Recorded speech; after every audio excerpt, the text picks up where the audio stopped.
And you are all set.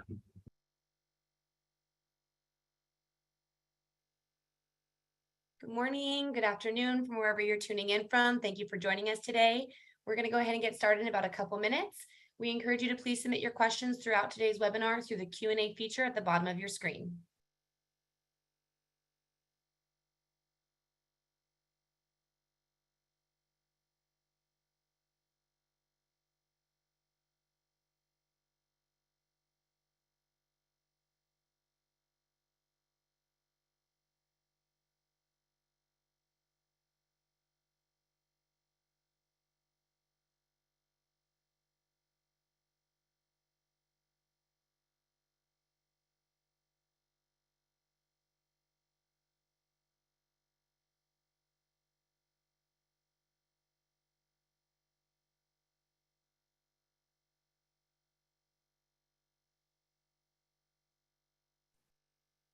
On behalf of the USC Price School of Public Policy and the USC Price Center for Inclusive Democracy, I'd like to welcome you to our webinar today, Voter Access and the 2022 Midterm Elections. I'll now pass it off to our moderator, Mindy Romero, founder and director of the USC Price Center for Inclusive Democracy. We encourage you to please submit your questions throughout today's webinar in the Q&A feature at the bottom of your screen.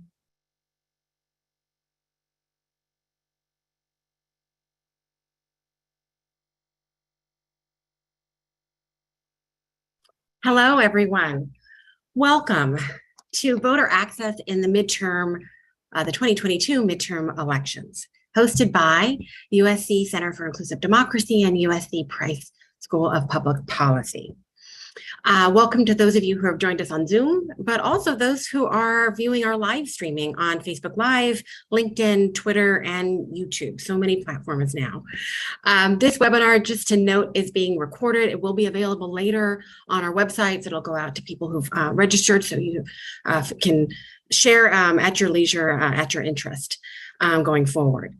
We have a full agenda. So I'm going to go ahead and jump in. We are joined by, of course, an esteemed panel.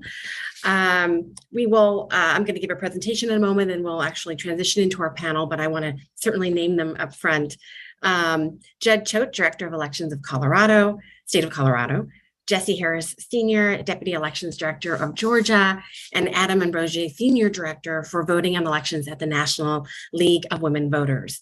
So all of you should have received their bios in the registration process, but we'll also put them into the chat. So you have those again. All right, so I'll be moderating the panel, but I want to give you first a brief presentation to give some context to the conversation today. So I'm going to share my screen here.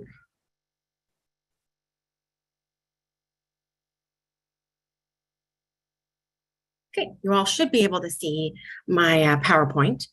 I'm going to go ahead and move forward if I'm not hearing any issues with it. So when we're talking about voter access, voter engagement in the election, we need to, of course, understand just what is the state of engagement. And there's lots of different ways that we can define it, but one way certainly is turnout. And so I'm going to give you some numbers looking back at the most recent general election 2020, which of course we're going into a midterm general election, not a presidential general election, but I'll show you some numbers for midterm elections in a moment as well. So if you hadn't heard, turnout was quite high, comparatively speaking, in the 2020 general election. It was the highest turnout rate of eligible voters, and that's the percent of those who are adult citizens. At the US level in the last 100 years, or in 100 years, and that is according to the US Elections Project. In California, as we're based in California, according to the Secretary of State's office, highest eligible turnout rate since 1952, so in decades. Not only did turnout increase, but turnout increased across different populations. So as we can measure it, we don't have data, unfortunately, for all the different types of populations and different demographic groups. But in terms of racial and ethnic groups, in terms of age, in terms of income, we know that turnout increased across the board. People of color participated in the electoral process more than ever before. And 2018, that election, that general election, saw comparatively high turnout as well for, again, a midterm general election.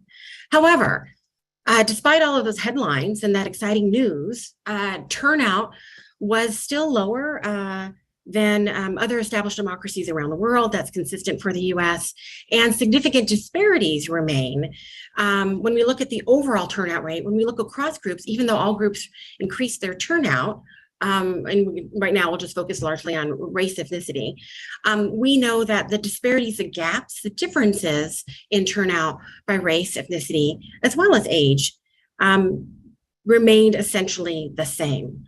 So we'll look here. This is just showing you 2020 compared to 2016. And these numbers are from the current population survey, which is a product of the US Census.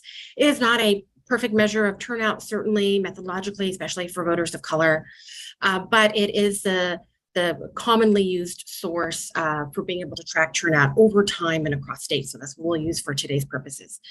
And you'll see on the right-hand side, the total turnout, right? Eligible turnout. According to the CPI, 66.8%. But what you'll look at, if you just look at the green bars for now, 2020, and again, this is turnout of eligible voters, adult citizens or citizen voting age population, right? Much lower for Latino, Black, Asian American, and higher for whites.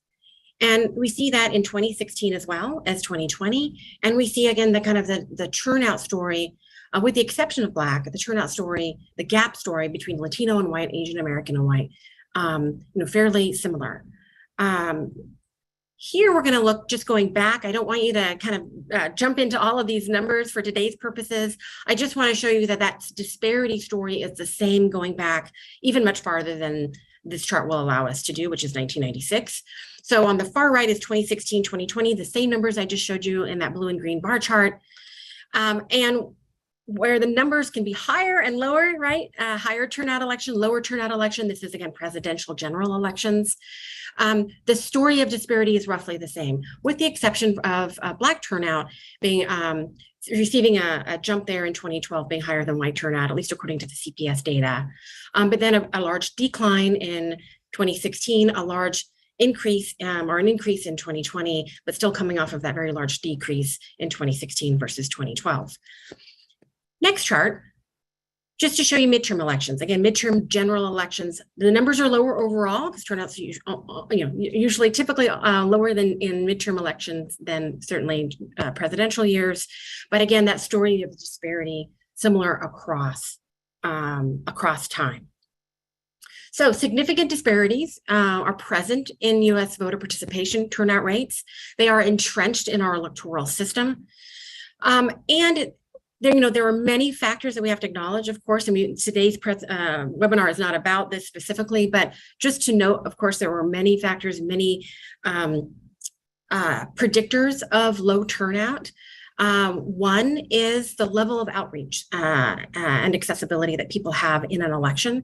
And we know that there are significant disparities. It's not an equal playing field, if you will, in terms of the level of outreach that different groups get across our political landscape and across the country, across states. So some groups are more likely to get outreach efforts, to be contacted by campaigns, to be asked to vote, to receive information, even registered voters amongst different groups, especially race, ethnicity, but also age and income, will report, right, not having heard from a campaign or candidate.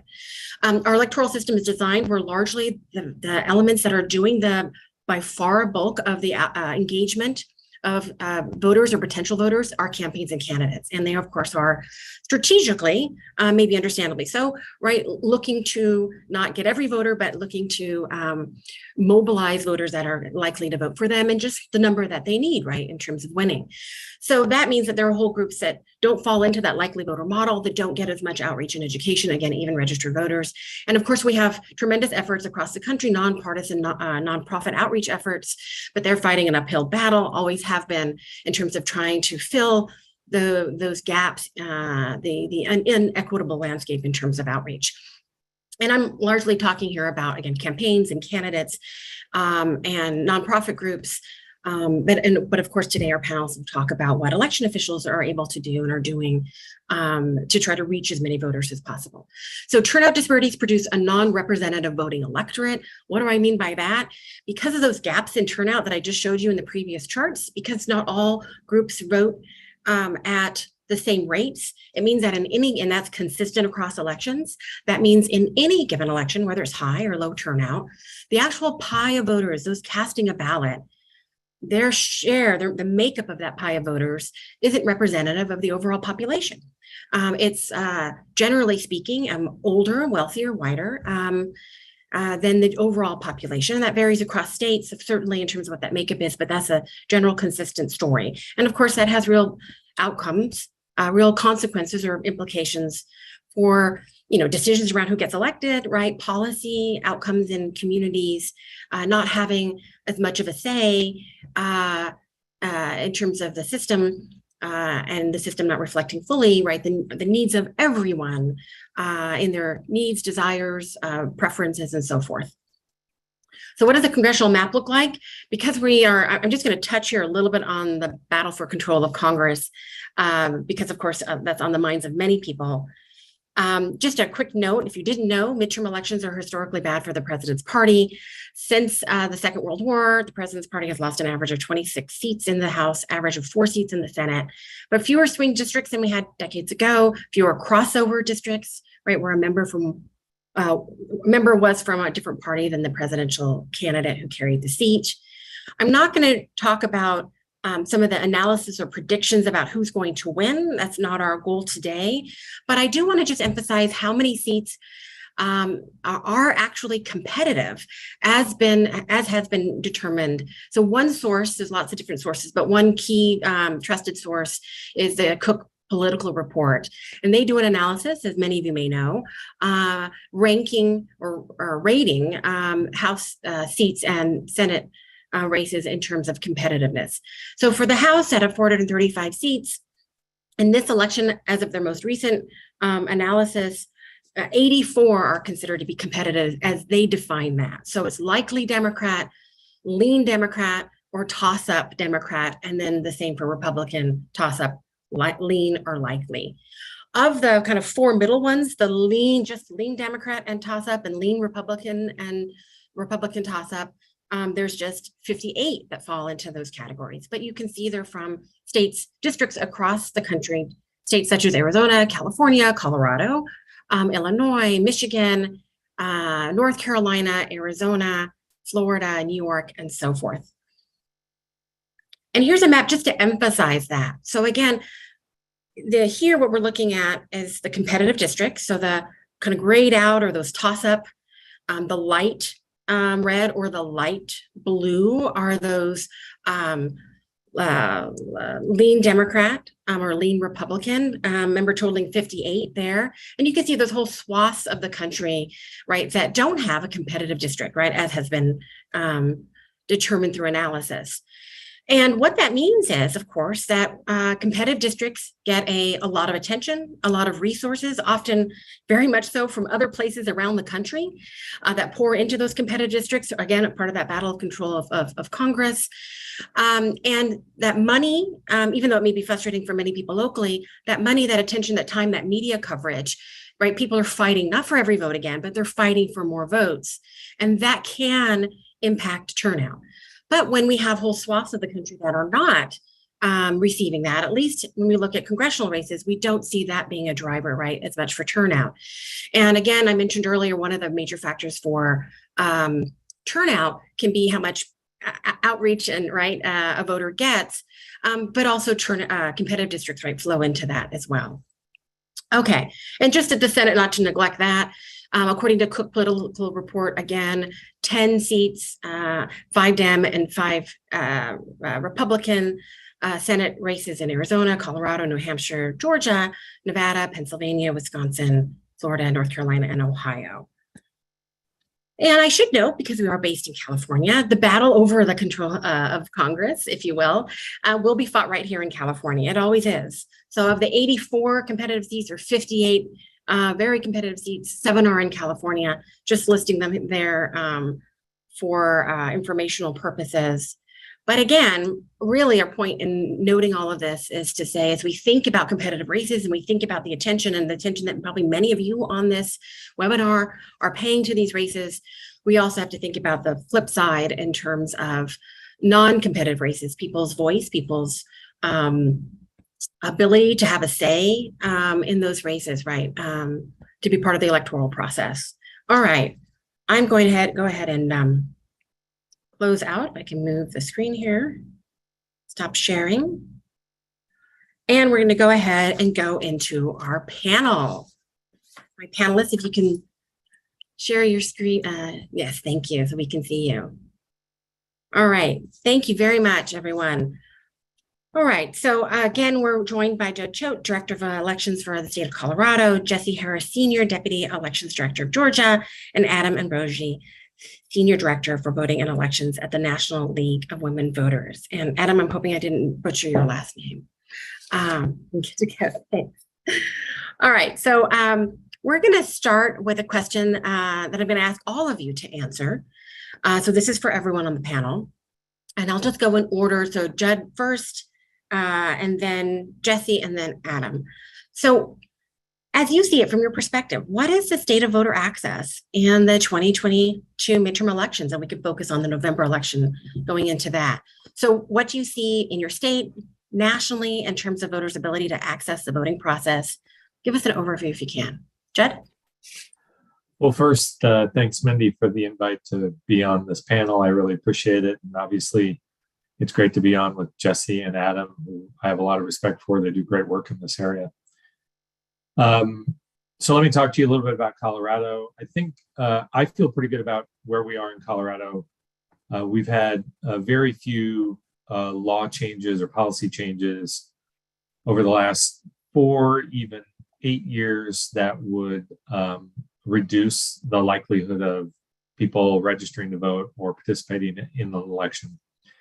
And I always think, I think you sort of touched on this too, but I always think of it as sort of a 2-part process. You got to get them registered first, then you get a ballot in their hand. And the registration is sort of the gateway drug to voting. And I think the really important way, the way that Colorado does that, which is if you're actively registered to vote, we're going to send you a ballot.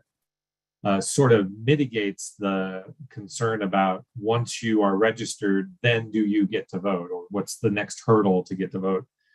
And so I think we're pretty proud of that, and I think that the fact that we can get ballots in people's hands as active registered voters puts us in a very good position to maintain, our status as a pretty high registration and turnout state.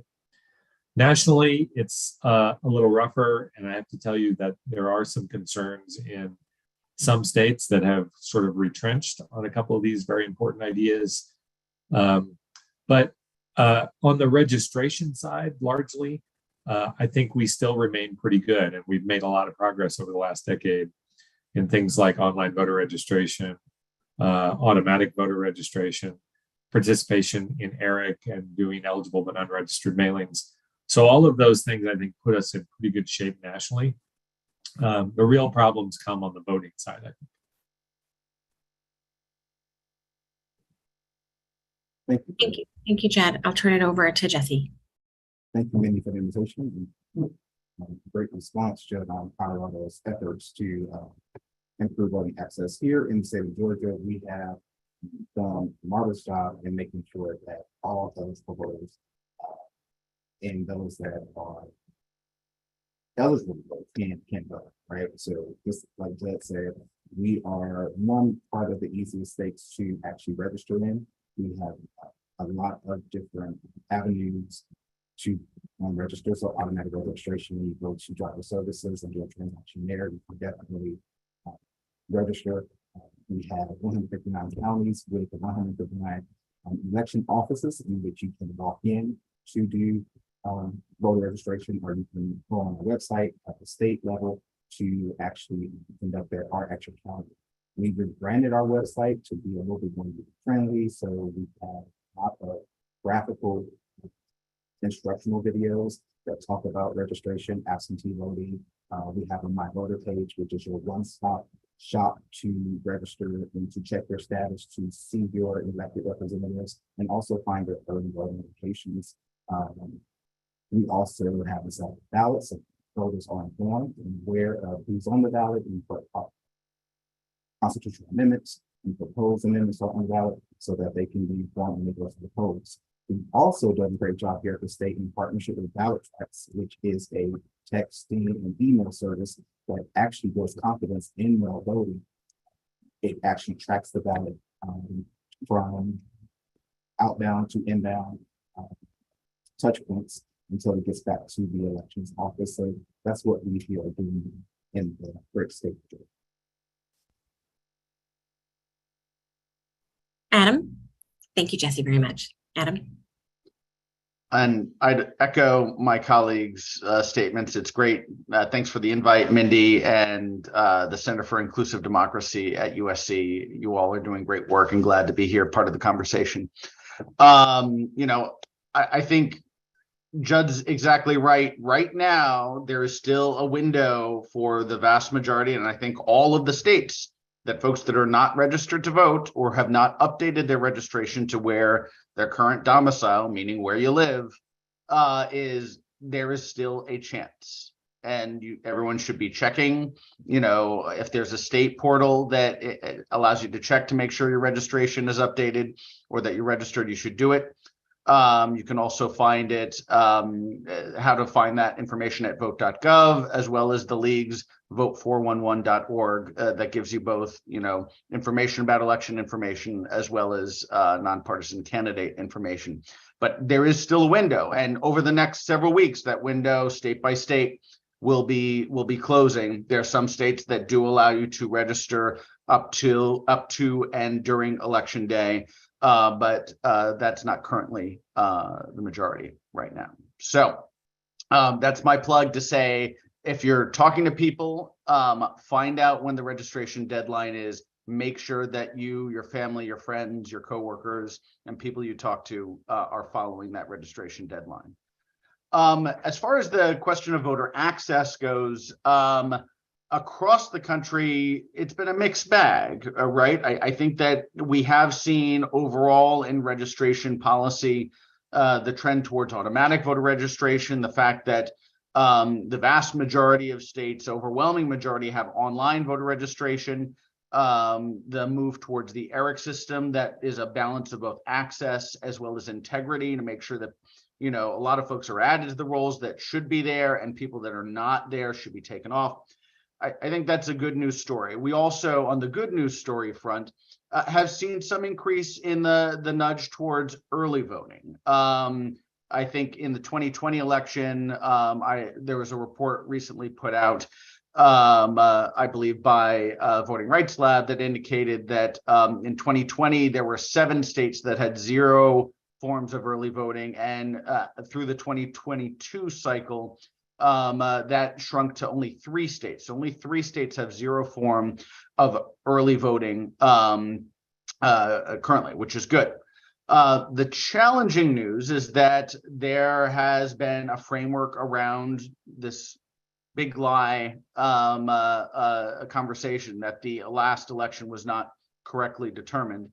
And a variety of efforts, a huge number of bills introduced, and a decent number of bills passed that would attempt to deal with problems that are connected to this big lie framework. I think around 20 states have passed around 26 new laws that would address this big lie concern, which is not, in my view, a legitimate concern. And this means at times establishing new election investigative forces that are law enforcement efforts just focused on digging up cases of voter fraud where there's really almost no evidence that it's a meaningful problem given the number of people that are voting.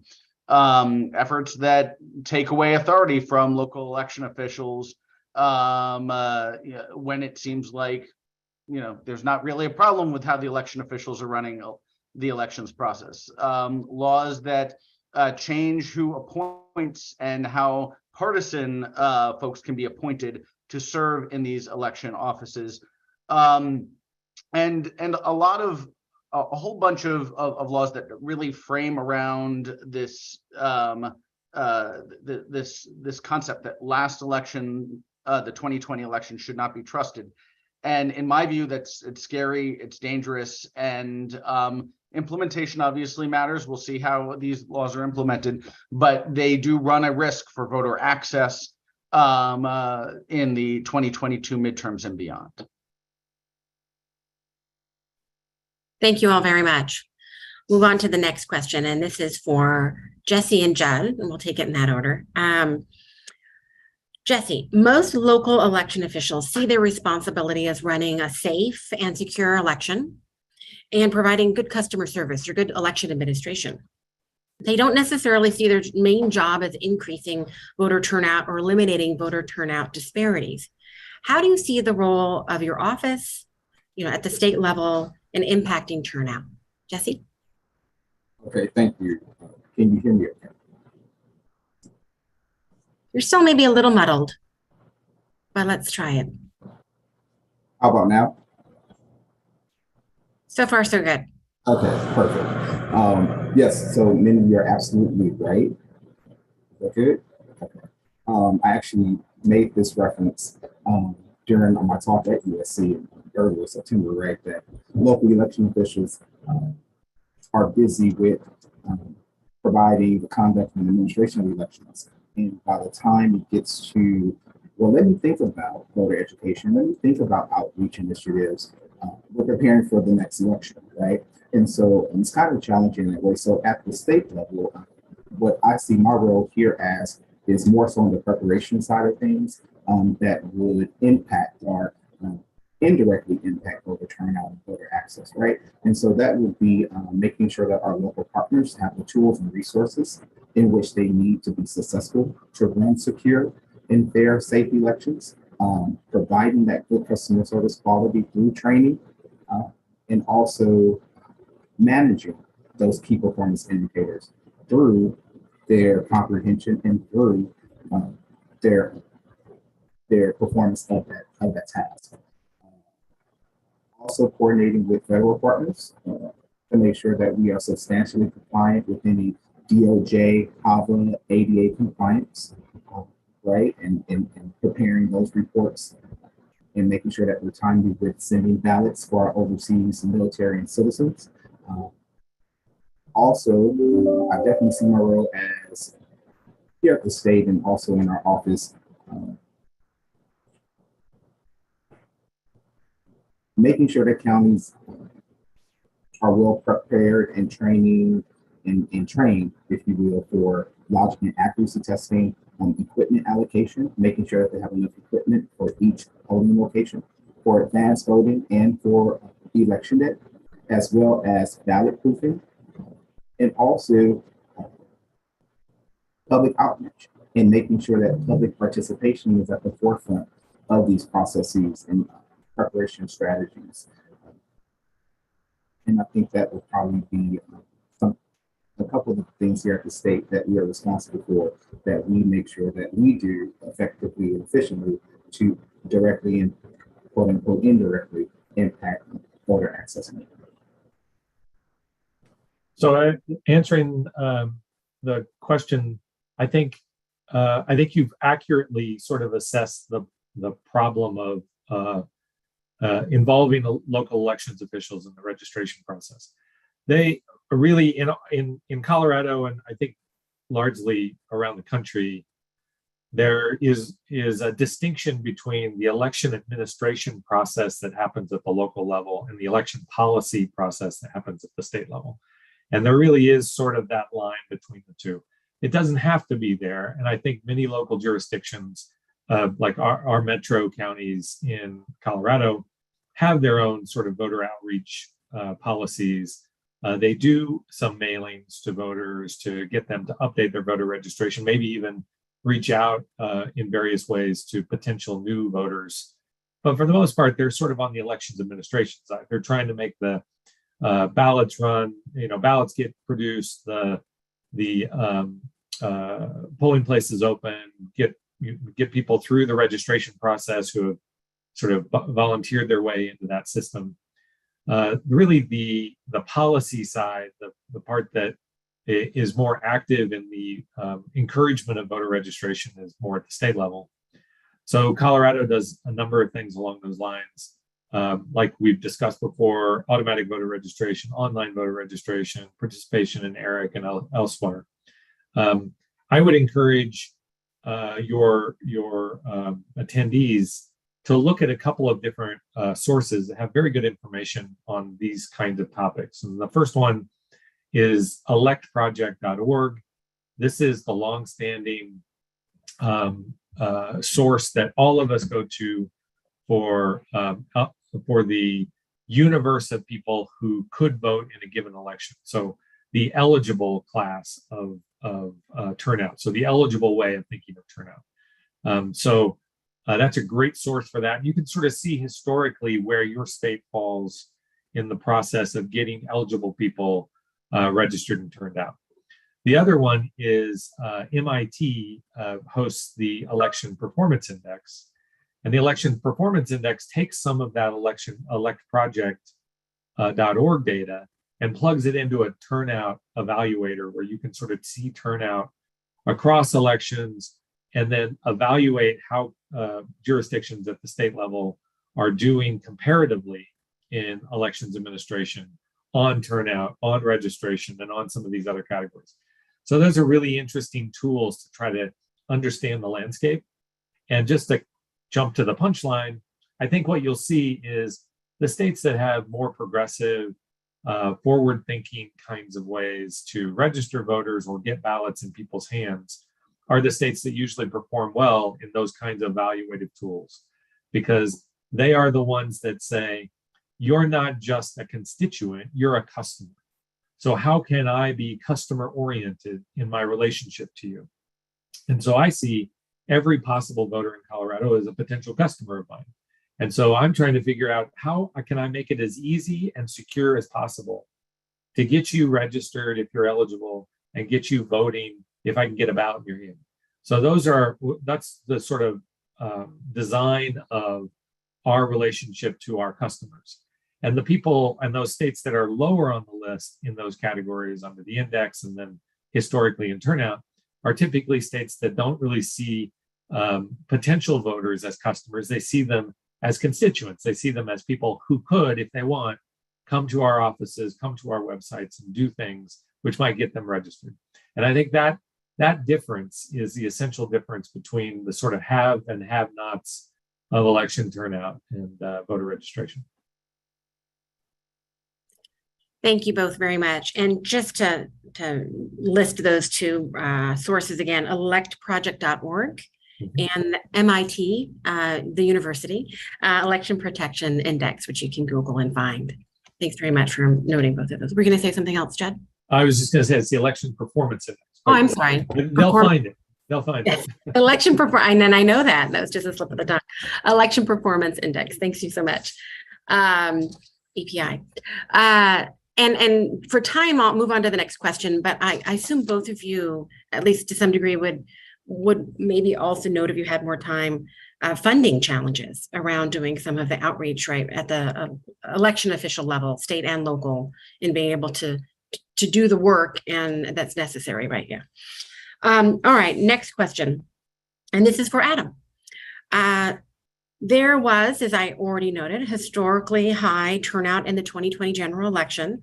Please give us an overview of nonpartisan voter outreach efforts, as you know them, around the country this election cycle. And of course, there's so much going on. We're not expecting any certain level of detail, but just as you can, an overview would be very helpful. What are the opportunities and challenges of voter outreach efforts by nonpartisan groups, non-election officials that specifically are aimed at historically underrepresented groups? Adam? Thanks so much. And, I think the issue around midterm turnout, as we all know, it's likely not going to be as high as the presidential turnout. I mean, that is just a fact of all of our political lives, that the turnout will not be the same. The hope is always that we make that midterm more representative than it has been in the past, and that it includes increasing folks that generally don't show up, communities of color, folks on different income ranges, voters with disabilities, military and overseas voters, trying to figure out ways to ensure and increase the participation. And that really is the goal of nonpartisan GOTV. Whereas, parties may look at the next most likely voter on their list that will vote for their candidate or their party. The goal of voting rights groups and groups that are doing nonpartisan GOTV will be looking to increase turnout of voters that have not voted traditionally in the past and inspire that work. It's both tough to do, and there have been some interesting examples of states surging turnout in the last couple of years. So if you're in a state where there hasn't been a huge turnout, there are possibilities of making bigger progress than you've seen in the past. For example, in 2016, Hawaii had one of the lowest turnouts in their presidential election. From 2016 to 2020, there have been a lot of changes across the board in the effort to engage and improve how Hawaii runs elections through its state laws, how the election administration process is run, how local civil society and voting rights groups engage with their public, and how institutions really call on the public to engage and participate in the process. For example, the state Common Cause and state League of Women Voters chapters worked like crazy to inspire folks to show up to vote in the 2020 presidential election. There were also groups such as that were really local to Hawaii, the Surf Riders Association, which obviously you can't find in Iowa and other places, but are local heroes and are folks that all the young people really look to. They showed up and promoted the vote. The hula schools, which again, you don't find that in Rhode Island. The hula schools did voter registration drives and engaged in that way. And for the 2020 election, there was Hawaii was one of the highest turnout states. They went from one of the lowest to one of the highest. And it was a combination of good and smart state laws that increased turnout, good election and better election administration that they've had in the past, better and good public information. All of those things are super important. There are other examples in California. There are really effective tables that can connect election administrators and voting rights groups. The California League runs the Future of California Elections currently, and that's a table where election administrators, state officials, and voting rights organizations work to understand how elections are changing in California, how to improve turnout, and improve how the elections process works. And so that example from the California League and from FOS, the Future of California Elections, is one really good example. The last piece I'll mention is on where folks need to have their eyes when there are concerns. Obviously, if there's a problem in early voting or there's a problem with your registration, the first stop should be to contact your local election administrator or the person that's running the polling place if you're at an early voting polling location. Also, at all of the polling locations during federal election, there's a voter's bill of rights that includes a call number that you can engage in and let folks know where there are problems, if there are problems around the polling place. And the last thing I will mention is that if there are concerns or you don't feel like you're being heard as far as the problems that you might be seeing around the polling place, there is an election protection hotline. That's the 1-866-R-VOTE or 1-866-VEA-VOTA in Espanol, in Spanish. And those are hotlines that are run by nonpartisan election protection teams after you've certainly made sure you've tried to solve your problems with the local election administrators, which hopefully will be able to answer those questions. And so folks are working around the country. They're sending postcards and reminders. They're pushing for voters to serve as nonpartisan poll workers and help election officials. I know the League has been promoting the Power to the Polls website, as well as other websites that promote people to serve as poll workers in case there are problems or a shortage of poll workers. So there's a lot of work and a lot of excitement that's happening that will hopefully drive turnout and make it stronger and more robust, especially in voters in the communities that don't always show up for midterm elections. Thank you very much, Adam. Judd, did you want to jump in on this question? Well, there was a question in the chat that I was really interested in, and I just wanted to jump on it. So JR has asked, should we have a national day off for voting? And I'll be a contrarian and say, no, this would really hurt elections administration. And so let me describe how. If we had a national day off, that is a day then where we would likely lose available election judges, because they would have that day off and thus could use that day for their own purposes, whereas we pay them as local election judges. They might even make the whole series of days into a 4-day weekend. Take Monday off, they get Tuesday off as a day off. And so then we lose them as potential judges over that entire period for early voting. So while I do think it potentially might help some voters on election day, I think it would hurt elections administration overall, because it would make the task of finding appropriate election workers more difficult. Thank you very much. Okay, next question. And just for time, I'll ask you all to give just your brief thoughts on this one, but I think it's still important to touch on. So give us your thoughts on the changes seen in voting behavior in 2020, including, of course, increase in vote by mail, voting, drop box use, reduction of in-person, in some cases, expansion of in-person. Do you think the changes in voting behavior will continue into the November general election and beyond? And we'll take Jesse first on this one. Okay. Perfect. Thank you. We're still good with the sound? Are we still good with the sound? Still not great, but jump on in. All right. So in 2020, right, we saw an increase in mail ballot voting, drop box use, and a reduction in in-person voting.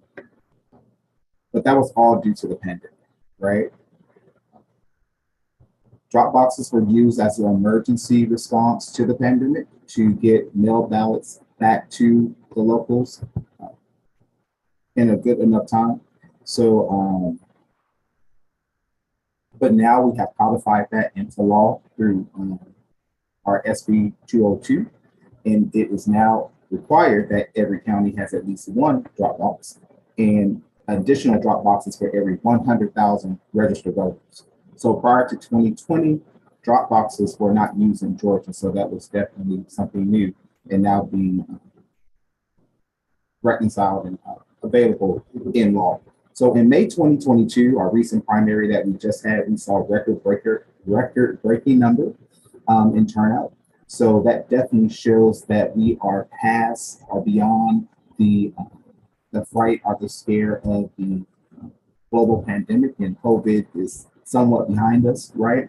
And so we do see Georgia returning back to its roots, or returning back to how it prefers to vote, and that would be our 19 days of early voting, give or take, if counties allow for Sunday voting. But we have required mandated early voting hours in days that actually starts October 17th and run to November 4th.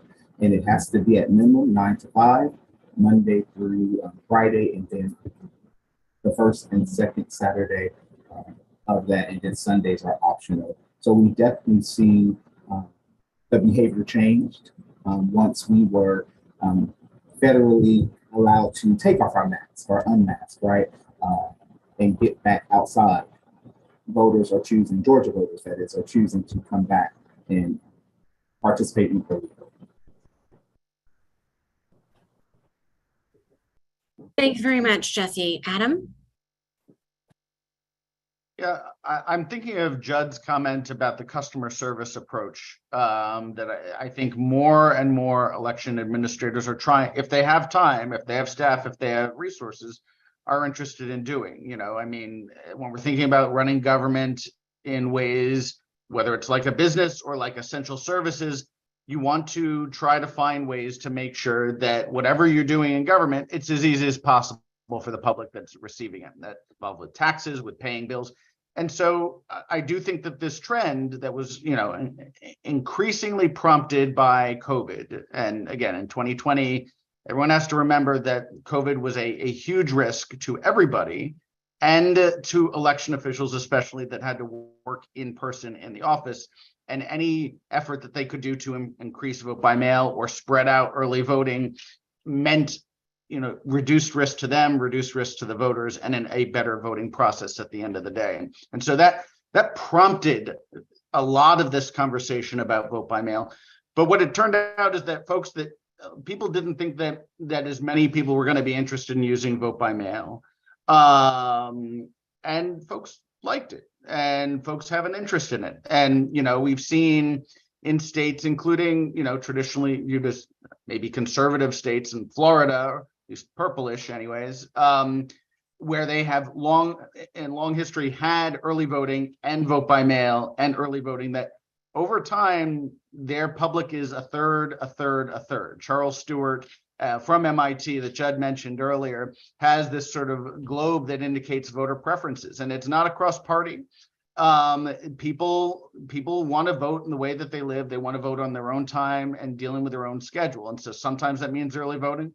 Sometimes it means vote by mail, hopefully with meaningful drop box selection. And sometimes it means in person because they want to take their kid or they really want to go on that day. And I think trying to figure out how this element of government, because this is elections are an essential government service, how that government service makes sure that it satisfies how people live and how all people live, people that are working late shifts, people that are working on usual schedules, people with busy families or kids, lots of pickup, trying to make it as flexible as possible while ensuring that there's integrity in the process, I think is the key balance that we want to have in this. And so I would just say, the pandemic exposed a lot of things around how we live in our life. And I do think that people that were not expecting to like, the additional options for voting are not going to want to go back. Yeah, I think Adam nailed it there.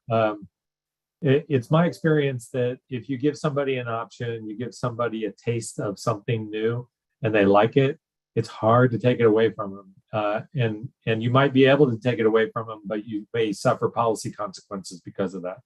So let me kind of give you the timeline of how vote by mail started in Colorado. We were a no excuse absentee state in 1980. And in 2006, we created a permanent mail-in voter list. So you could sign up to always get your ballot by mail, regardless of how the election was being run at your local or state level. You would always get that ballot by mail. So in 2006, we had about 10% who signed up for that election to always get their ballot by mail. By 2012, 70% of our state was signed up for permanent mail-in voting.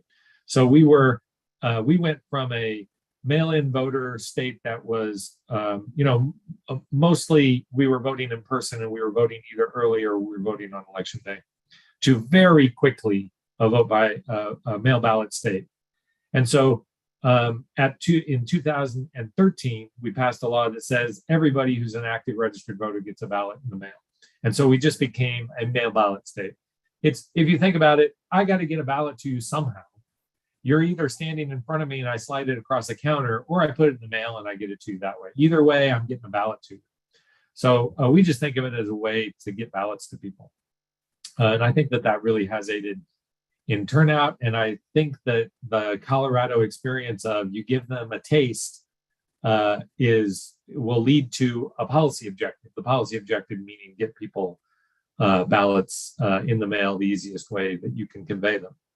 One other thing I would note is that we have about 420 drop boxes in the state of Colorado now, which we have around 4 million active registered voters. So, that's a lot of boxes per voter. In the metro region, we're averaging around 12,000 voters per box. So there are a lot of drop-off options. And because of that, again, sort of behavior is begat by the policy. If you create the good policy, you'll get good behavior. And in this case, we receive over 80% of our ballots dropped off in the Dropbox. So they're not returned through the mail. They don't suffer for the delay that happens in the mail. And they also don't run the risk of then not being counted because they arrived too late. So it's customer-friendly policies which then create good behavior on the consequence or on the course of the vote. Thank you, Judd. Thank you, all of you, very much. And I'll just note, Judd, I think at the beginning of your answer, you were saying that once you give people options, it's hard to take them away. We found data and evidence to suggest that certainly in California. So CID, for those of you that might be interested in learning more about the impact of vote by mail and different ways that people use vote by mail, like drop boxes and drop off, CID has done a number of studies looking at election reforms, including vote by mail use and something called the Voters' Choice Act. It's available on our website at cid.usc.edu. And some of that research has been informative for the national dialogue around election reforms. So I invite you to check out our website. And then since I'm talking about websites, Judd was very kind in the chat to mention our voting location and outreach tool, which is in 14 states, one of them Colorado. Judd has been a tremendous partner in the early days of the tool, bringing it to Colorado. Both Judd and Jesse continue to be wonderful partners. They're both advisors on our National Advisory Committee around that tool. And that tool, just simply put, not to take too much time, is about suggesting through modeling, suggesting accessible voting locations in communities, as well as providing just a ton of demographic and voter data for outreach purposes, nonpartisan outreach purposes on the part of election officials, but also community groups, voter access groups, all those sorts of things. So I'll put that in the chat if you all want to look at that and maybe potentially use the data for wherever you're at. All right, next question. We're going to do just a lightning round, 30-second minute answer. Just the key things that you want to share with us. So what efforts, for all three of you, and we'll do Jesse first, what efforts, funding, policy, on the ground work should be in play this election cycle, as you see it, to increase access and turnout that we're not seeing yet? What are the needed steps to go forward? Jesse? Definitely. So what we are doing as a state is that we are using this time to look through those lenses for future development of programs and recommendations to legislation, any funding or policy changes. So right now we are just looking at our next election cycle. I do want to highlight before we is that 95% of Georgians, all eligible Georgians, are registered. That is a high number of anyone that is eligible or uneligible to vote. We have done a lot to increase voter access and outreach. We have more days for early voting, including weekends. We have, of course, election day. We have growing voter outreach. So that's another that Georgia is planning to do for future election cycles. So I have two quick, am I next? Take it away. I have two very quick responses to this. First, if states employed true back-end AVR, they would have a much higher percentage registered to vote. That's what we started in 2020. We feel like it's really grabbing those extra folks that are the struggle to get registered to vote. So I would really encourage states to adopt full back-end AVR. It hits that gap of the folks who are in front of a person at the DMV, but because they are complicated, because they have something that slows that transaction down, they don't get that opportunity to register to vote. But that all happens back in now in our state. And those are the people that you struggle to get registered anyway. So AVR is a real an opportunity for states. And then the second thing is we just have a brand new census. And so it's a really easy process right now. It's much harder as you get away from the census. But if you take the census tract data and compare it to your voter registration data, you should be able to spot portions of your state, portions of your city, portions of your county, where you have the lowest percentage registered to vote and lower percentage turnout. And those are where you focus your energy. So that's where what a county can do, that's what a state can do. And you can, and these nonprofit groups, instead of doing mass mailings to everybody who seemingly looks right to meet your designated criteria, focus your energies in these localities where you can see underrepresented folks that could register and could vote. I'm going to turn it over to Adam, but I will note something. If you do check out our voting location and outreach tool, one of the data layers available is, so we've already done the work for you, the eligible population that is not registered, and that is mapped down to the neighborhood level in 14 states. Adam. We need to figure out how to protect election officials. This cycle, there have been election officials that have been faced with threats. They are being faced with abusive and duplicative state open government and open records requests, asking in many cases for information that is not there, that they're required by state law to reply to. And all of those things, all of those abusive, duplicative, harassing requests, as well as the threats, cause problems. It causes election officials to take their time away from any sort of potential poll worker training, outreach to the community. It distracts them for something that is not worthwhile to something, and forces them to and takes them away from where they could be productive. We need to figure out the right way that law enforcement steps up to protect election officials against threats of harassment. I will make a plug of a documentary film will be available called No Time to Fail. It follows election officials in a local and statewide level in Rhode Island in 2020 as they faced COVID and misinformation. I'll put the information in the chat. It will be coming to a theater near you at some point in time soon. And it will show, it humanizes how difficult the job is for election officials, and in a way that I've never seen before in working in this space for 20 years. So we need to figure out how to protect the election official community. Hear, hear. Thank you very much, Adam. Okay, so moving over to the chat, and we've already answered one question, so we got a head start. We just have a couple minutes left, but I think a good division maybe will be just to check in on question number 2. So do the states repped here play a role in how their election day workers are compensated at the local levels, trends, challenges? Judd or Jesse, do you have any thoughts there? And Adam, I might ask you to answer the first question. We'll come back to that. Judd or Jesse? State of Georgia, we do not directly influence or impact or provide compensation recommendations or support. That is maintained at the county. Thanks, Judd.